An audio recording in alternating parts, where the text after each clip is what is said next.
أعوذ بالله السميع العليم من الشيطان الرجيم بسم الله الرحمن الرحيم. Chapitre 2. La graduation de la direction spirituelle et l'ordre des croyances. Sachez que ce que nous avons mentionné auparavant, concernant la doctrine, doit être présenté aux jeunes pour qu'ils le retiennent par cœur tout d'abord, puis ils commencent à le comprendre au fur et à mesure qu'ils grandissent et à en avoir la conviction. Ceci se produit sans preuve, grâce à Allah qui a ouvert les cœurs à la compréhension, sans besoin de preuve au début. Comment renier ceci, alors que toutes les croyances du public suivent le principe de retenir par cœur et imiter purement et simplement? La foi doit être raffermie chez le jeune et l'homme ordinaire. Cependant, la voie à suivre n'est certainement pas l'éristique, mais plutôt la lecture du Coran et l'explication du contenu avec les récits et leur signification. De même que la fréquentation des hommes saints pour les écouter et contempler leur comportement, ce qui représente au tout début la semence du bien, qui sera nourrie et irriguée par les actes de charité, où elle devient exquise et grande avec des racines dans la terre et des branches dans le ciel. Il faudrait également éloigner les jeunes et les débutants tant que possible de la discussion, car elle est plus nuisible qu'utile. Faites la comparaison entre la doctrine des justes et des gens ordinaires avec celle des controversistes et des théologiens. Vous verrez que la foi de la masse est plus ancrée que celle des théologiens qui prennent tout par imitation. Or, il n'y a pas de différence entre la preuve et le prouvé, ce qui fait qu'apprendre par l'épreuve est une chose et apprendre théoriquement en est une autre. Le jeune grandit, déjà endoctriné, et qui s'affaire dans la vie courante par la suite, ne pourra avoir l'occasion de voir autre chose, mais sera sauvé à la fin par la croyance acquise des justes, puisque la jurisprudence charge les incivils parmi les Arabes seulement de croire fermement aux doctrines apparentes, et il n'est pas de leur ressort de faire des recherches concernant les preuves. Si l'individu désire suivre le chemin qui mène au bonheur éternel, et qu'il trouve la chance d'y parvenir en étant pieux et en faisant preuve de résipiscence, les portes de la lumière s'ouvrent devant son cœur et lui montrent la vérité, réalisant la promesse d'Allah qui dit « Et quant à ceux qui luttent pour notre cause, nous les guiderons certes sur nos sentiers. Allah est en vérité avec les bienfaisants. » Sourate l'Araignée, verset 69. Ceci représente l'essence qui fait l'objet de la foi, qui est le but unique des saints et des rapprochés d'Allah. Le dévoilement du mystère de la foi qui a été accordé à Abu Bakr par Allah, qu'il l'a préféré aux autres créatures, a certes des degrés différents, suivant les degrés de lutte pour la cause d'Allah, et selon la pureté du cœur comme la différence qui existe entre les gens dans les secrets de la médecine et les autres sciences, où chacun y parvient selon son intelligence et son assiduité au travail. Si vous dites que l'apprentissage de la théologie et de la discussion est blâmé comme l'astrologie ou bien approuvé, sachez donc qu'il y a du chariage. Il y en a qui disent que c'est une nouveauté apocryphe ou que c'est damné et que le serviteur ferait mieux de rencontrer Allah avec toutes sortes de péchés, à part de la pluralité des dieux, que de le rencontrer tout en étant théologien. D'autres disent qu'il s'agit d'une obligation en suffisance, ou même d'une obligation indispensable, et qu'il est le meilleur acte et le plus haut degré de rapprochement d'Allah, car il représente la réalisation des sciences du monothéisme et la lutte pour la protection de la religion d'Allah. Shafi'i, Malik, Ahmad ibn Hanbal, Soufiane et tous les prédécesseurs ont opté pour la damnation. Ibn Abd al-Hala dit qu'il entendit Shafi'i dire, lorsqu'il dialoguait avec Hafs, qui était l'un des causeurs des Mu'tazilites, que le serviteur rencontre le Créateur avec toutes sortes de péchés, à l'exception du polythéisme, est mieux pour lui que de le rencontrer avec un peu de théologie.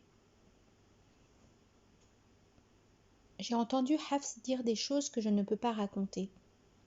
Il dit aussi « J'ai entendu les théologiens dire des choses incroyables, au point qu'il est préférable que le serviteur fasse tout ce qui est damné, à part l'association, plutôt que de s'adonner à la théologie. » El-Karabisi raconte qu'un jour on demanda à Shafi'i, qu'Allah en soit satisfait, une question relative à la théologie.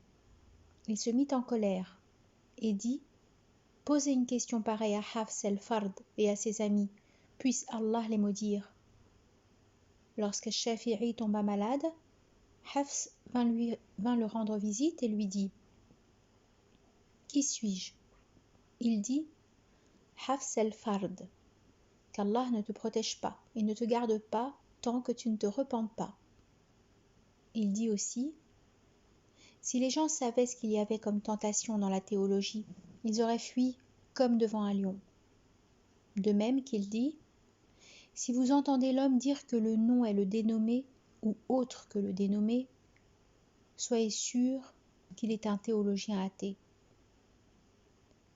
Az-Zafarani dit Shafi'i dit « Mon verdict relatif à la culpabilité des théologiens sera de les battre avec les manches de palmier, qu'on les fasse marcher d'une tribu à une autre et que l'on dise « C'est le châtiment de ceux qui abandonnent le Coran et la Sunna en faveur de la théologie. » Malek dit « Le témoignage des gens qui suivent les nouveautés et les passions n'est pas autorisé. » L'un de ses amis dit en interprétant qu'il a fait allusion aux théologiens en parlant des gens qui suivent les passions de n'importe quel rite qu'il soit. Pour cette raison, le prophète alayhi salatu wassalam dit « Ceux qui charrient dans les recherches vont à la ruine. » Les prédécesseurs ont contesté la théologie en disant que si elle faisait partie de la religion, le prophète lui aurait donné une importance, aurait appris aux compagnons sa voix et aurait vanté les qualités de ses mentors, alors qu'il leur a appris de se rincer la bouche et les a délégués pour apprendre les obligations. De même qu'il leur a interdit de parler à propos du destin en disant « Abstenez-vous de parler du destin ». Ainsi, les compagnons l'imitèrent et suivirent son chemin, car l'exagération est une oppression, et les compagnons sont les professeurs et les guides, et nous sommes les successeurs et les disciples. Les partisans de la deuxième secte ont protesté en disant « Si l'on évite dans les paroles les termes tels que l'essence et l'accident, parce que ces termes sont étranges par rapport aux compagnons, qu'Allah en soit satisfait, alors le problème est simple car aucune science n'est à l'écart de nouveaux termes pour mieux la comprendre tels que le hadith, la jurisprudence et l'explication, et si on leur avait exposé des termes relatifs à la controverse, à la composition et au milieu abiotique, comme toutes ces questions qui se rapportent à la comparaison, ils n'auraient rien compris.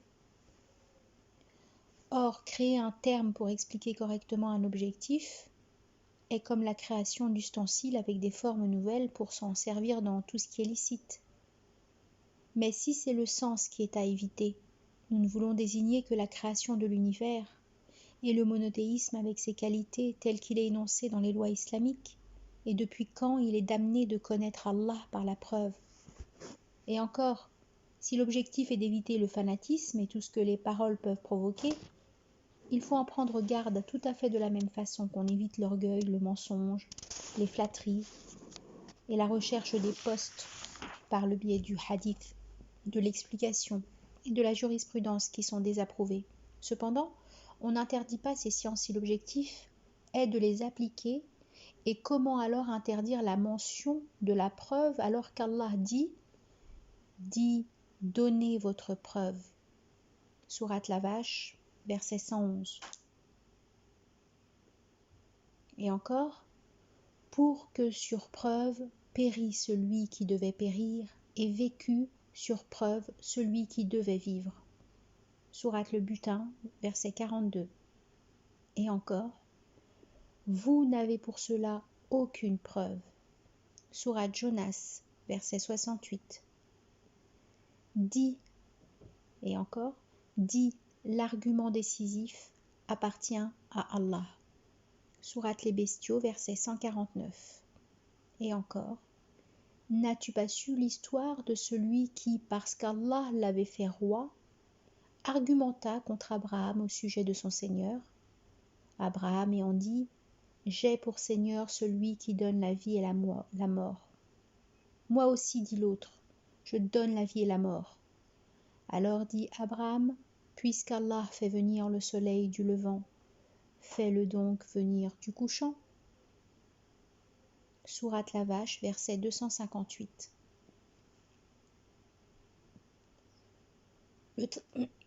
Le Très-Haut a mentionné la contestation d'Abraham et sa discussion, lorsque celui-ci a loué Allah et dit « Tel est l'argument que nous inspirâmes à Abraham contre son peuple. » Sourate les Bestiaux, verset 83. Ils dirent « Ô Noé, tu as disputé avec nous et multiplié les discussions. » Sourate Hud, verset 32. Et dans l'histoire de Pharaon, ce verset « Et qu'est-ce que le Seigneur de l'univers, dit Pharaon ? Le Seigneur des cieux et de la terre et de ce qui existe entre eux, dit Moïse, si seulement vous pouviez en être convaincus. » Pharaon dit à ceux qui l'entouraient, « N'entendez-vous pas ?» Moïse continue. « Votre Seigneur est le Seigneur de vos plus anciens ancêtres. » « Vraiment, dit Pharaon, votre messager qui vous a été envoyé est un fou. » Moïse ajouta, « Le Seigneur du levant et du couchant, et de ce qui est entre les deux, si seulement vous compreniez. » « Si tu adoptes, dit Pharaon, une autre divinité que moi, je te mettrai parmi les prisonniers. Et même si je t'apportais, dit Moïse, une chose, une preuve évidente. » Sourate les Poètes, versets 23 à 30. En gros, le Coran tout entier représente la dissuasion des mécréants et l'argument le plus fort des théologiens dans le monothéisme est le verset suivant. S'il y avait dans le ciel et la terre des divinités autres qu'Allah, tous deux seraient certes dans le désordre. Sourate les Prophètes, verset 22. Dans la prophétie, on rapporte ce verset. Si vous avez un doute de ce que nous avons révélé à notre serviteur, tâchez donc de produire une sourate semblable. Sourate la Vache, verset 23. Dans la résurrection, ce verset dit « Celui qui les a créés une première fois leur redonnera la vie. » Sourate Yassine, verset 79. Les messagers, que les prières d'Allah soient sur eux, ne cessent de dissuader les renégats et de discuter avec eux. Allah le Très-Haut dit, par la sagesse et la bonne exhortation, appelle les gens. Sourate les Abeilles, verset 125. Les compagnons, qu'Allah en soit satisfait, discutaient avec les renégats pour les dissuader quand il le fallait, mais ils n'en avaient pas beaucoup besoin à leur époque. Le premier qui ordonne la dissuasion par la discussion pour arriver à la vérité fut Ali ibn Abi Talib, qu'Allah en soit satisfait. C'était lorsqu'il envoya Ibn Abbas, qu'Allah en soit satisfait, discuter avec les protestataires, les Khawarij, où il leur dit « Pourquoi êtes-vous en colère contre votre imam ?» Ils dirent « Il mena la guerre, et il en revient sans butin et sans femme. » Il dit « Cela se produit dans les razzias des mécréants. » Si Aïcha, qu'Allah en soit satisfait, était tombée captive durant la bataille d'El Jamal, auriez-vous trouvé licite sa fréquentation, alors qu'elle est votre mère, à vous tous, selon le livre ? Ils répondirent non. 2000 d'entre eux se sont reconvertis grâce à sa discussion avec eux. On raconta qu'El Hassan discuta avec un fataliste et il retourna sa veste. Ali ibn Mas'ud discuta avec Yazid ibn Umayra à propos de la foi. Abdallah dit « Si je dis que je possède la foi, je dirai que je suis au paradis. » Yazid ibn Umayra dit « Ô compagnon du messager d'Allah, c'est une erreur de ta part. Est-ce que la foi est autre que croire en Allah, ses anges, ses livres, ses messagers, la résurrection, le jugement, la prière, le jeûne et la zakat? Nous avons commis des péchés. Si nous savions que la solution nous sera accordée, notre entrée au paradis deviendrait apodictique. Pour cette raison, nous disons que nous sommes croyants, mais nous ne disons pas que nous sommes des habitants du paradis. » Ibn Mas'ud dit « Tu as raison. Certes, c'est une erreur de ma part. Il fallait donc dire que votre entreprise dans ce domaine est laconique et non exhaustive, et selon la nécessité et non par obligation. » Et l'on dit « Les prédécesseurs s'en occupaient rarement, parce que les occasions qui le nécessitaient se faisaient rares, vu que les nouveautés apocryphes n'existaient pas à l'époque. » Les discussions succinctes visaient à obliger les adversaires à reconnaître la vérité et expulser le doute, car tant que l'assertion durait, leur obligation devrait en être de même. La nécessité n'était pas considérée selon une mesure d'estimation bien définie, mais, une fois entamée, elle devait être parachevée. Les prédécesseurs n'enseignaient pas et n'écrivaient pas de livres, et c'est pareil dans la jurisprudence, le hadith et l'explication. Si l'on divisait en catégories la jurisprudence en y incorporant des figures rares, dans le but de les garder comme provision pour les occasions opportunes, on aurait trouvé les munitions de guerre le jour de la bataille, et c'est ce qu'il fallait dire aux antagonistes.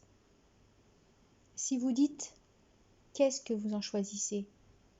Sachez en réalité que le blâme absolu ou les louanges continues sont des erreurs qui demandent d'être explicitement détaillées. Sachez tout d'abord que la chose est damnée en soi comme le vin, c'est-à-dire que la prohibition émane de la nature elle-même qui est l'ivresse et la mort. Ce cas nous insiste à dire que l'interdiction de manger des cadavres est formelle. Il est de même damné de boire du vin, même si l'on suffoque à cause d'une bouchée et qu'on ne trouve pas de l'eau. Manger de l'argile est également damné pour ce que cela comporte comme nuisance, et ceci se divise en deux parties où l'on dit qu'il est damné comme le venin, dont la petite quantité est mortelle, et également la grande. Il y a aussi la grande quantité qui est nuisible, telle que le miel. Ceci dit, que l'interdiction de l'argile et du vin et l'approbation du miel sont dues aux conséquences relatives. Or, il fallait dire que ceci comporte une utilité et une nuisance, qu'il est licite et même une obligation lorsqu'on en a besoin, et prohibé en considérant sa nuisance quand il nuit. Sa nuisance est exhortée par les préjugés adoptés sans examen, par généralisation hâtive personnelle, ou imposée par le milieu, surtout là où le fanatisme règne. Là, nous affirmons que le fanatisme, la rancune et les passions ancrées au fond de l'individu dominent sur son cœur et l'interdisent d'accepter même l'idée de la conviction, au point où, si on lui dit « Veux-tu qu'Allah te dévoile la raison ?» et qu'il te montre par la preuve que les antagonistes ont raison, il refuse par crainte d'avoir tort et de faire plaisir à ses antagonistes. Voici la maladie grave répandue dans le pays, et elle est due aux controversistes et à leur fanatisme. On pourrait penser que la théologie est utile dans le dévoilement et la connaissance de la vérité en soi. Or, dans la théologie, il n'y a guère de respect pour ce principe honnête, et l'on trouve que la tergiversation et l'errance l'emportent sur le dévoilement et la définition. Il se peut que vous croyiez que les gens sont les ennemis de ce qu'ils ignorent. Écoutez alors celui qui a expérimenté la théologie et a atteint les plus hauts degrés de connaissance dans cette matière, et a enfin réalisé que la voie de la connaissance, en passant par cette porte, est barrée. Je le jure sur ma vie qu'on ne cessera jamais de chercher pour dévoiler et élucider des choses, mais dans des circonstances rares où les problèmes sont compréhensibles, et dans un but précis qui est celui de protéger les croyances que nous avons expliquées au public, pour qu'ils ne soient pas attirés par les mouvements subtils des nouveautés apocryphes. Les gens ont la foi dans la jurisprudence qui leur assure le bien, dans la vie et la religion, que les ulémas adoptent et protègent de l'intrusion, comme les rois qui protègent leur royaume par la garde et l'épargne de l'argent. Si on connaît parfaitement l'utilité et la nuisance de la théologie, on doit être comme le médecin habile dans l'emploi d'un médicament dangereux, qui prescrit la quantité nécessaire à employer au moment opportun. Pour tout résumer, il faut que le public reste à l'écart de la théologie et qu'on respecte sa croyance pour qu'il ne commette pas d'impair irréparable à cause des doutes qui peuvent survenir. Quant au plébéien, il faudrait l'appeler au droit chemin par la bonne exhortation et la gentillesse, à l'aide de paroles probantes qui puissent l'influencer, et non par fanatisme. Cette méthode doit comprendre des versets coraniques avec des sermons, car ceci est beaucoup plus efficace que la discussion qui est obligatoire avec les théologiens. Les discussions ne sont utiles qu'avec les individus non éclairés et qui ont déjà appris un problème quelconque par la voie de la discussion, car répondre à la discussion par le même moyen peut s'avérer efficace puisque cet individu est arrivé à un degré d'entêtement irrémédiable. Dans les pays où il n'y a pratiquement pas de nouveautés apocryphes ni même de rites controversés, on se contente d'expliquer les croyances mentionnées précédemment et on ne parle pas des preuves pour éviter toutes sortes de préjugés. Et au cas où les nouveautés créées sont répandues et que l'on craigne que les enfants ne soient dupés, on peut alors leur expliquer la partie minime que nous avons rédigée dans notre lettre de prédication sainte, pour qu'ils n'en soient guère influencés. Mais si jamais on remarque un brin d'intelligence chez l'enfant, je ne vois pas de mal à lui inculquer quelques arguments et éclaircissements de ce que nous avons énuméré dans notre livre intitulé « L'économie dans les croyances », qui fait à peu près 50 feuilles, où l'on ne sort pas des lois des croyances. S'il est convaincu, tant mieux. Sinon, on le laisse au médecin divin pour le traiter jusqu'à ce qu'il consente à la vérité par l'aide du divin Seigneur. 2 parties sont exclues de ce livre. La première concerne une recherche loin des règles de la croyance, telles que la recherche des preuves crédibles, les sens et la perception des choses, où l'on cherche à savoir si la vue a un contraire qu'on nomme l'aveuglement ou l'empêchement. Si c'est le cas, comment croire et faire acte d'allégeance à ce qui est ni visible, ni palpable de même qu'à l'errance. La deuxième partie concerne l'augmentation de ces preuves avec des questions et des réponses. Ceci aussi représente une recherche qui augmente l'erreur et l'ignorance de celui qui ne se contente pas de cette part, car il y a beaucoup de paroles qui deviennent plus obscures par la prolixité. Si quelqu'un dit que la recherche dans le rôle des perceptions et des sens est utile pour aiguiser les esprits et que l'esprit est le moyen de perception de la religion, tel que l'épée pour la lutte, donc il n'y a aucun mal à l'aiguiser. Ceci ressemblerait au jeu de dés qui aiguise l'esprit aussi, donc ce dernier ferait partie intégrante de la religion. Ceci est une folie, et vous avez pu remarquer la part prohibée et la part tolérée, le cas et les paroles damnées et le cas et les paroles approuvées, et enfin, la personne qui peut en tirer profit et la personne à laquelle ceci pourrait nuire. Si vous dites, puisqu'on reconnaît la nécessité de ce savoir pour répondre aux inventeurs, parce que les nouveautés apocryphes sont répandues dans le pays et qu'il faut qu'ils deviennent une obligation en suffisance comme la protection des biens et la justice, si les ulémas ne s'en occupent pas et ne l'enseignent pas, il ne perdurera pas. Et si on l'abandonne carrément, il sera terrassé et rien ne pourra dissuader les inventeurs. Il faudrait que la recherche dans ce domaine et son enseignement soient parmi les obligations en suffisance, contrairement à ce qui se passait à l'époque des compagnons, qu'Allah en soit satisfait, où la nécessité n'était pas absolue. Sachez donc qu'il faut qu'il y ait dans chaque pays quelqu'un qui travaille spécialement pour servir l'apologétique contre les inventions. Cependant, il n'est pas convenable de l'enseigner au public comme la jurisprudence et l'exégèse, car la discussion est comme la nourriture. Or, la nuisance de la nourriture n'est pas prévisible. Par contre, celle des médicaments l'est. Le savant qui a la tâche d'enseigner ce savoir doit avoir 3 qualités. La première, s'adonner totalement à ce savoir, car celui qui a un métier n'aura pas le temps de le mener à bien et d'éloigner le doute si jamais ça se présente.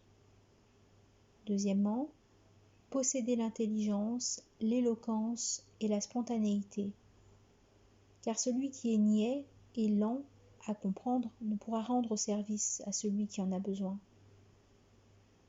Troisièmement, avoir la bonté et la piété et être à l'écart de la concupiscence, car le gredin s'éloigne volontairement de la religion et ne respecte pas la pudeur qui le sépare de la stupre, mais bien au contraire, il profite de l'occasion d'où sa nuisance dépasse celle du disciple et le bien qu'il doit apporter.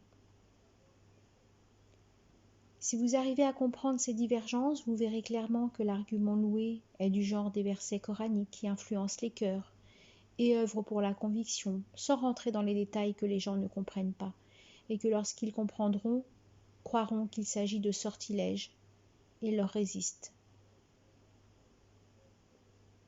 J'ai appris que Shafi'i l'avait interdit pour ce qu'il comporte comme danger et nuisance. Quant à ce que nous avons entendu à propos des colloques tenus par Ali et Ibn Abbas, qu'Allah en soit satisfait, pour dissuader respectivement les fatalistes et les dissidents, le Khawarij, l'ordre était différent et la nécessité était imminente, et ceci est loué dans tous les cas. Il est vrai que les temps changent et les nécessités également, alors l'ordre sera différent, mais l'essentiel dans les croyances reste le même, et on ne parviendra jamais à trouver de solution, sauf par l'aide du Tout-Puissant, et par la piété et la pureté des cœurs. Problème. Si vous dites « Ces paroles montrent que ces sciences ont des signes apparents et des secrets. Donc une partie est claire et une autre secrète qui n'est élucidée qu'après une lutte, une retraite, une recherche assidue et des pensées claires non perturbées par les occupations mondaines. Ceci représente une controverse par rapport à la jurisprudence qui n'a ni apparence ni secret. Sachez que la division de ces sciences en sciences apparentes et sciences obscures n'est contestée que par les individus qui ont appris dans leur jeunesse des choses infimes et qui n'ont pas atteint le niveau des ulémas et des saints. Et ceci apparaît clairement dans les preuves de la jurisprudence. Le prophète alayhi salatu wassalam dit « Le Coran a une apparence, un secret, une limite et un début. » Alayhi salatu wassalam. Il dit encore « Le Coran a une apparence, un secret, une limite et un début. » Ali, qu'Allah en soit satisfait, dit en désignant sa poitrine « Il y a ici des sciences énormes qui ne trouvent pas de porteur. » Le prophète alayhi salatu wassalam dit « Nous autres prophètes, nous avons reçu l'ordre de parler aux gens selon leur esprit. » Et il dit « Toutefois que quelqu'un s'adresse aux gens à propos de quelque chose qu'ils ne comprennent pas, il crée chez eux une polémique. Allah le Très-Haut dit « Telles sont les paraboles que nous citons aux gens. Cependant, seuls les savants les comprennent. » Sourate l'Araignée, verset 43. Le prophète alayhi salatu wassalam dit « Si vous saviez ce que je sais, vous auriez ri un peu et pleuré beaucoup. » Si cette parabole ne comprenait pas un secret qui lui a été interdit de divulguer, pourquoi alors ne pas la leur expliquer, sachant qu'ils étaient prêts à le croire? Ibn Abbas, qu'Allah en soit satisfait, dit à propos du verset « Allah qui a créé 7 cieux et autant de terre, entre eux son commandement descend ». Sourate le Divorce, verset 12. Si je l'explique, vous me lapidez. Et dans une autre explication, vous direz que je suis mécréant. Abu Huraira radiallahu anhu dit « J'ai appris 2 secrets du prophète alayhi salatu wassalam. Le premier, je l'ai divulgué. Le deuxième, si je le divulgue, on me tranchera la gorge. » Le prophète alayhi salatu wassalam dit « Abu Bakr est le meilleur d'entre vous à cause d'un secret qu'il garde dans sa poitrine et non parce qu'il prie beaucoup et observe le jeûne. » Certainement, ce secret concernait les règles de la religion et tout ce qui concerne ces règles ne peut apparemment être caché. Sahl at-Tasaturi, qu'Allah en soit satisfait, dit « L'univers comprend 3 sciences. Une science apparente qu'on met en service du public, une science anagogique qu'on explique aux spiritualistes et une science qui ne concerne que lui et son créateur, qu'il ne divulgue à personne. » Un connaisseur dit « Divulguer le secret de la divinité est une mécréance. » Un autre dit « La divinité a un secret. S'il devient apparent, la prophétie n'aura plus lieu. La prophétie a également un secret. Si on le divulgue, il n'y aura plus de savoir. Les savants en divinité ont un secret. S'ils le divulguent, il n'y aura plus de jugement. Si celui qui dit ceci ne veut pas éloigner les faibles de la prophétie, parce qu'ils sont abouliques, son raisonnement est spécieux. La vérité est qu'il ne comporte pas de divergence, et que l'homme parfait est celui dont la lumière de la connaissance n'éteint pas celle de sa piété, et que la prophétie est l'ange de la piété. Problème. Si vous dites « Ces versets et ces récits font l'objet d'interprétations multiples », montrez-nous alors la divergence entre l'apparent et l'obscur. Si l'obscur, c'est-à-dire le sous-entendu, est en divergence avec l'apparent, la jurisprudence est alors nulle. Ceci coïncide avec ce qu'on a dit. La réalité est différente de la jurisprudence. Or, c'est une mécréance car la jurisprudence est l'apparent et l'obscur est la réalité. Et s'il n'y a ni de divergence ni de différence, il n'y a plus de secret à divulguer, et l'on peut dire que l'apparent et l'obscur ne font qu'un. Sachez que cette question fait l'objet d'une grande polémique, qui nous attire vers la science de dévoilement, qui est l'objectif de ce livre. Le vrai dévoilement est la qualité du secret du cœur, mais si on est tenté de chercher loin dans la divergence entre l'apparent et le sous-entendu, voici une proposition succincte pour la solution. Quiconque dit que la réalité diffère de la jurisprudence ou que le sous-entendu diffère de l'apparent est plutôt proche de la mécréance que de la foi.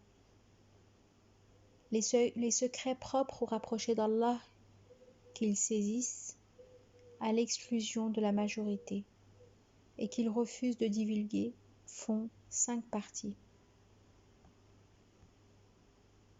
La première partie.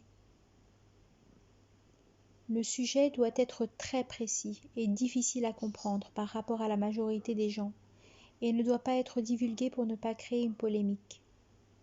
Gardez le secret de l'âme que le prophète alayhi salatu wassalam n'a pas voulu divulguer, car les esprits et les imaginations sont incapables de le comprendre. Ne croyez surtout pas que ceci n'a pas été dévoilé au prophète alayhi salatu wassalam, car celui qui ne connaît pas l'âme ne se connaît pas et celui qui ne se connaît pas ne peut connaître Allah.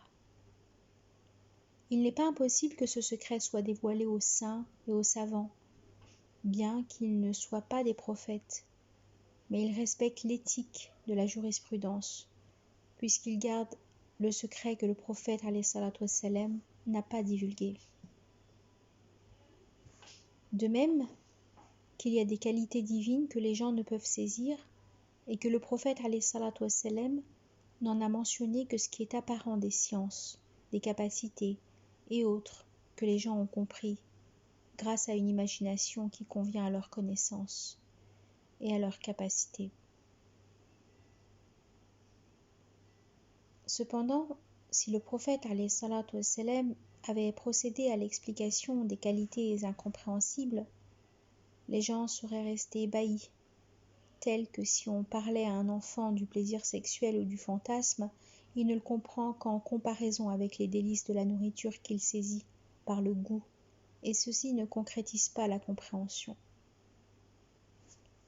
La différence qui existe entre le savoir d'Allah et sa capacité d'un côté et le savoir des gens et leur capacité d'un autre côté est beaucoup plus grande que celle qui existe entre le plaisir sexuel et les délices de la nourriture.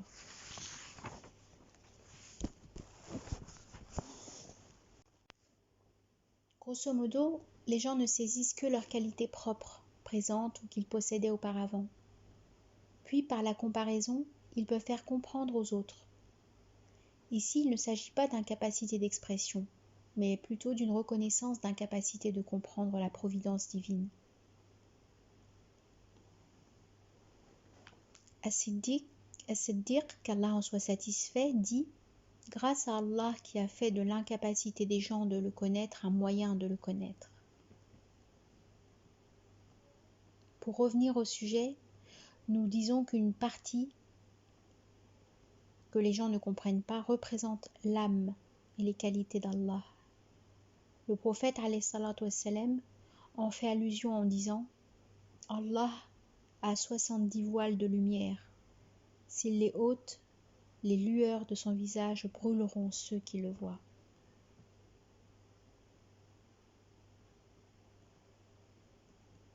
La deuxième partie.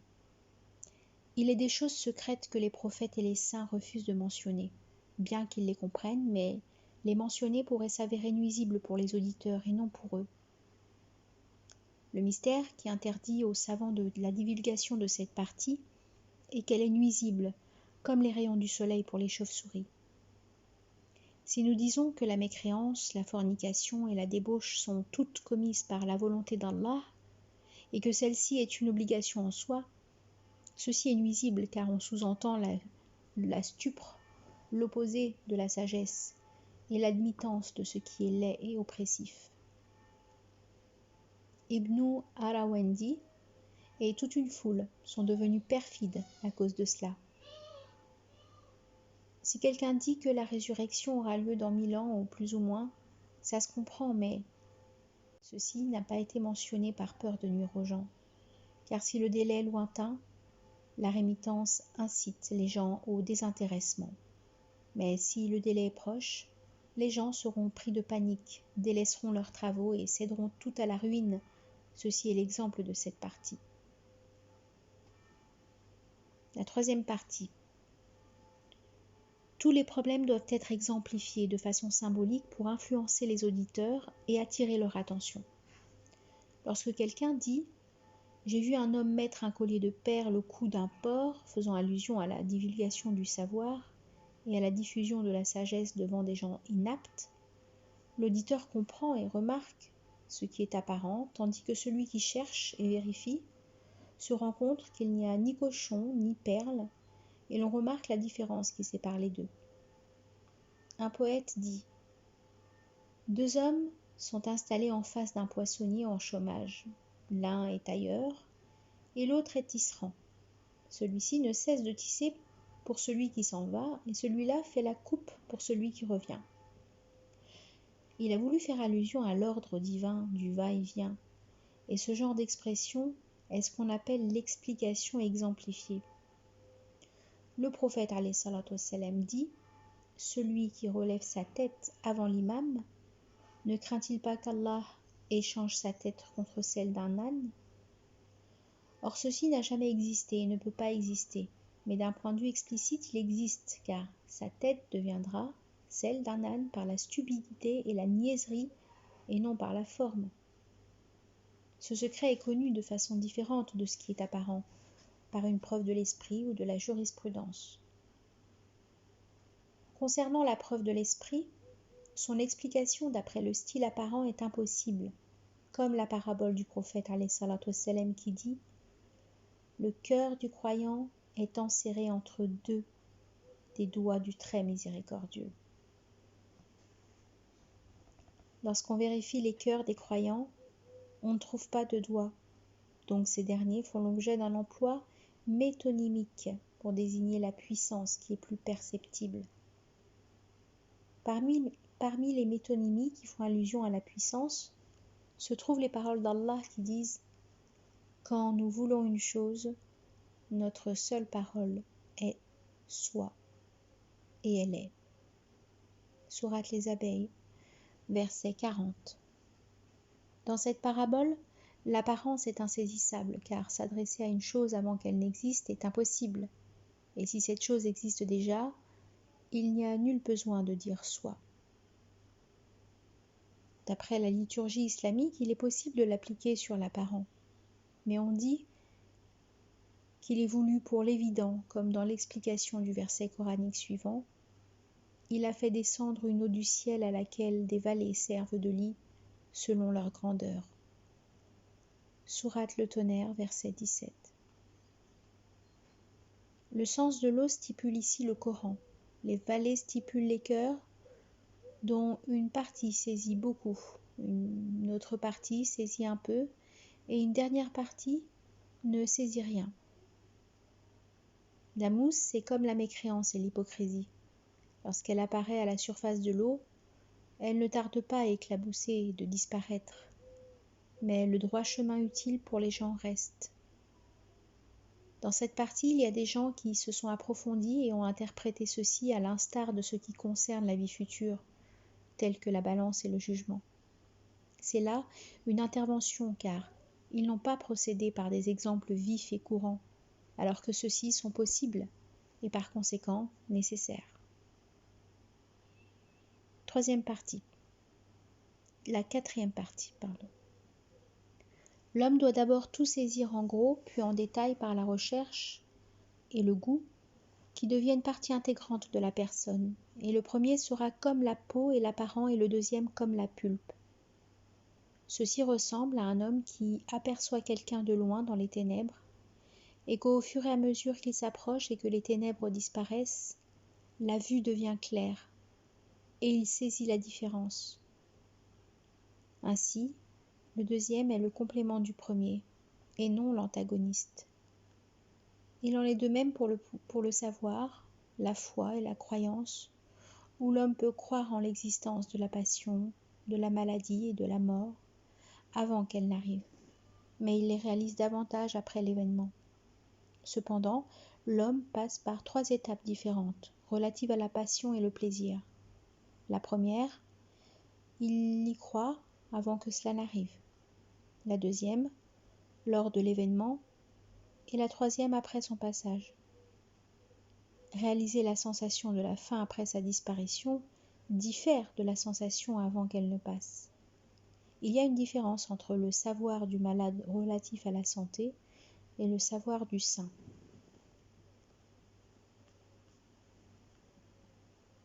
Dans ces 4 parties, les gens sont différents et rien d'apparent ne s'oppose au contenu discret. Au contraire, ils se complètent comme la peau et la pulpe. La 5e partie. L'expression doit avoir une relation de fait par le biais d'un fragment narratif qui permet à l'incompétent de voir l'apparent et à l'avisé de saisir le mystère comme celui qui dit « Le mur dit au burin, pourquoi me perces-tu » Il dit « Demande à celui qui m'enfonce, pourquoi ne laisserait-il pas la pierre derrière moi » Celle-ci est une narration comportant une relation de fait, comme dans le verset coranique qui dit « Il s'est ensuite adressé au ciel qui était alors fumé, et lui dit ainsi qu'à la terre, venez tous deux, bon gré, mal gré. Tous deux dirent, nous venons obéissants. » Sourate les versets détaillés, verset 11.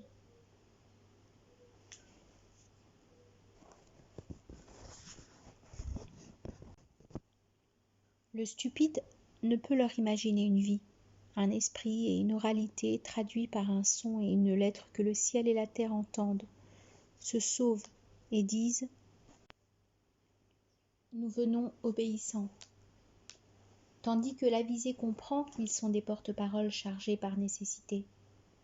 Allah le Très-Haut dit « Et il n'existe rien qui ne célèbre sa gloire et ses louanges ». Sourate Le Voyage Nocturne, verset 40. Le stupide ne raisonne pas pour leur considérer une vie, une voix et un esprit pour louer et dire louange à Allah, alors que l'avisé comprend que la voix et l'esprit font allusion à l'unification et aux louanges. Comme dit le poète, il possède un verset miraculeux dans chaque chose pour prouver son monothéisme. On dit que cette fabrication témoigne de la bonne gérance et de la perfection du fabricant, non pas pour les paroles, mais pour les faits considérés. De même, chaque chose en soi a besoin d'un créateur pour la créer, la faire perdurer et garder ses qualités. Cette chose témoigne de la sainteté de son créateur que les illuminés saisissent, à l'exclusion des stupides qui restent attachés aux apparences. Pour cette raison, le Très-Haut dit « Mais vous ne comprenez pas leur façon de le glorifier ». Sourate Le Voyage Nocturne, verset 44. Les incompétents ne saisissent rien, mais les rapprochés et les ulama ancrés ne comprennent pas sa perfection du fait que de chaque chose émanent des témoignages de sanctification et de glorification pour Allah, que chacun saisit selon son esprit et sa vision. Cependant, énumérer ces témoignages ne fait pas partie de la science du comportement. Dans cette science, les gens attirés par les apparences et les clairvoyants ne sont pas égaux, d'où l'on remarque une certaine inégalité entre l'apparent et le caché. Allah le Très-Haut dit « Leurs mains nous parleront et que leurs jambes témoigneront ». Sourate Yassine, verset 65. Et il dit Azza wa Jal, ils diront à leur peau, pourquoi avez-vous témoigné contre nous? Elles diront, c'est Allah qui nous a fait parler, lui qui fait parler toutes choses. Sourate les versets détaillés, verset 21. De même que dans les interlocutoires de Munkar et Nakir, de la balance, du jugement et des colloques entre les gens du feu et les gens du paradis, où il dit « Déversez sur nous de l'eau, de ce qu'Allah vous a attribué ». Sourate Al-A'raf, verset 50.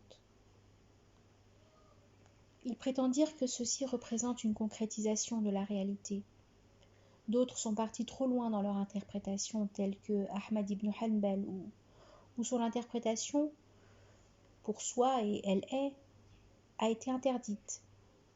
J'ai entendu l'un de ses amis dire « L'interprétation a été interdite, sauf pour 3 récits où le prophète alayhi salatu wassalam dit « La pierre noire est la droite d'Allah sur terre. Le cœur du croyant est enserré entre 2 des doigts du très miséricordieux. Je trouve l'âme céleste du côté droit. » Or, Ahmed ibn Hanbal affirme que l'istiwa, établissement, n'est pas la stabilité et que la descente n'est pas le déplacement. Et malgré ça, il lui a été interdit d'interpréter pour mettre fin à ce chapitre et sauvegarder l'intérêt des gens, puisque le fait d'aborder ce savoir mène à un charriage prolixe, dépassant la limite, apodictique, d'où les prédécesseurs disaient « Elle a été commandée comme elle est ».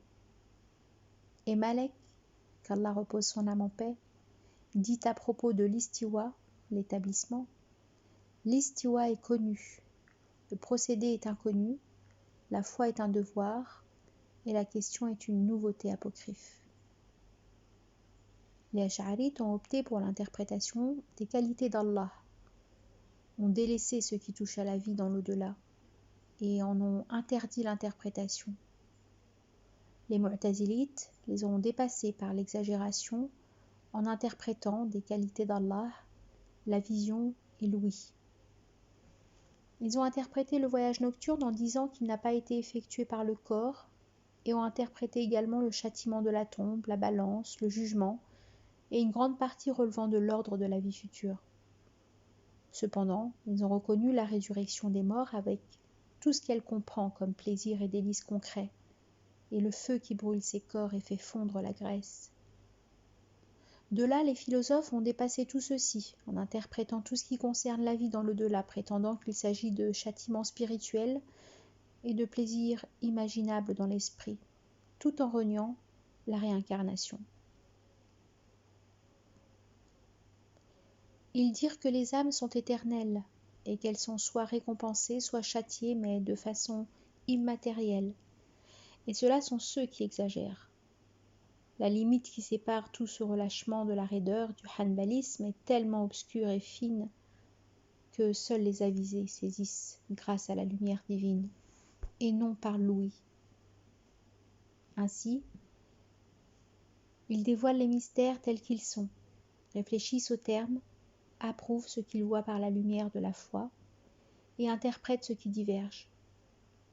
Celui qui se contente de l'ouïe ne peut avoir de meilleur recours qu'Ahmad ibn Hanbal, où il dit « Dévoiler la limite de la suffisance dans cet ordre relève du dévoilement. » Or, son explication est exhaustive, d'où la nécessité de ne pas l'aborder. L'objectif est de prouver que le concret ne diffère pas de l'apparent. Or, dans ces 5 parties, beaucoup de choses ont été dévoilées. Au 2e degré, nous passons aux preuves irréfutables de la foi dans un récit succinct et de façon superficielle. Dans ce livre, nous allons mentionner les preuves irréfutables que nous avons déjà rédigées pour les saints habitants et que nous avons nommées la lettre sainte dans les règles des croyances, que nous plaçons ci-après.